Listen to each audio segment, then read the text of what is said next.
ಪಂಚಾಂಗ ಪದ್ಧತಿಯಂತೆ ಚಂದ್ರಮಾನದಲ್ಲಿ ಚೈತ್ರ ಮಾಸದ ಮೊದಲ ದಿನವನ್ನು ಯುಗಾದಿ ಎಂದು ಆಚರಿಸಲಾಗುತ್ತೆ.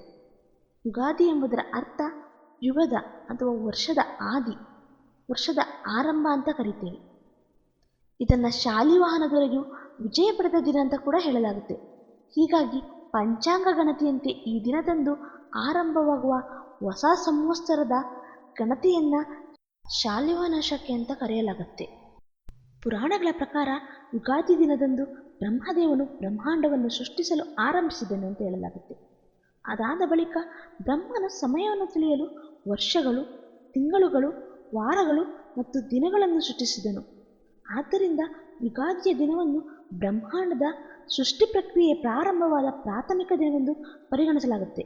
ಶಿಶಿರ ಋತು ಕಳೆದು ಹೊಸ ಚಿಗುರು, ಎಲೆ, ಹೂವುಗಳಿಗೆ ಕಾರಣವಾದ ಚೈತ್ರ ಮಾಸದ ಆಗಮನವು ಸಂತಸಕರವಾಗಿರುತ್ತದೆ. ಆ ಸಂತಸಕರ ದಿನದ ಮೊದಲನೇ ಹಬ್ಬವೇ ಯುಗಾದಿ. ಈ ದಿನ ಎಣ್ಣೆ ಸ್ನಾನ ಮಾಡಿ ಹೊಸ ಬಟ್ಟೆಗಳನ್ನು ಧರಿಸಿ ಮನೆಯ ಅಧಿದೇವತೆಯನ್ನು ಪೂಜಿಸಿ ನವಗ್ರಹ ದಾನ ನೀಡುವುದು, ಪಂಚಾಂಗ ಶ್ರವಣ ನೋಡುವುದು, ಅಂದರೆ ಪಂಚಾಂಗದಲ್ಲಿ ಈ ವರ್ಷ ಭವಿಷ್ಯ, ರಾಶಿ ಭವಿಷ್ಯ ನೋಡುವುದು ಈ ದಿನದ ವಿಶೇಷ. ಅದರಲ್ಲೂ ಈ ದಿನದಂದು ಬದುಕಿನಲ್ಲಿ ಅನಿವಾರ್ಯವಾಗಿ ಬರುವ ಸುಖ ದುಃಖಗಳ ಸಂಕೇತವಾದ ಬೇವು ಬೆಲ್ಲವನ್ನು ಸೇವಿಸುವುದು ಈ ಹಬ್ಬದ ಒಂದು ಅರ್ಥಪೂರ್ಣ ಆಚರಣೆಯಾಗಿದೆ ಅಂತಲೇ ಹೇಳಬಹುದು. ಈ ವರ್ಷ ಎಲ್ಲರಿಗೂ ಬೇವಿನಂತಹ ಎಲ್ಲ ಕಷ್ಟ ದಿನಗಳು ಮುಗಿದು ಬೆಲ್ಲದಂತಹ ಸಿಹಿ ದಿನಗಳು ಬರಲಿ ಅಂತ ಆಶಿಸ್ತೀನಿ. ಎಲ್ಲರಿಗೂ ಯುಗಾದಿ ಹಬ್ಬದ ಹಾರ್ದಿಕ ಶುಭಾಶಯಗಳು.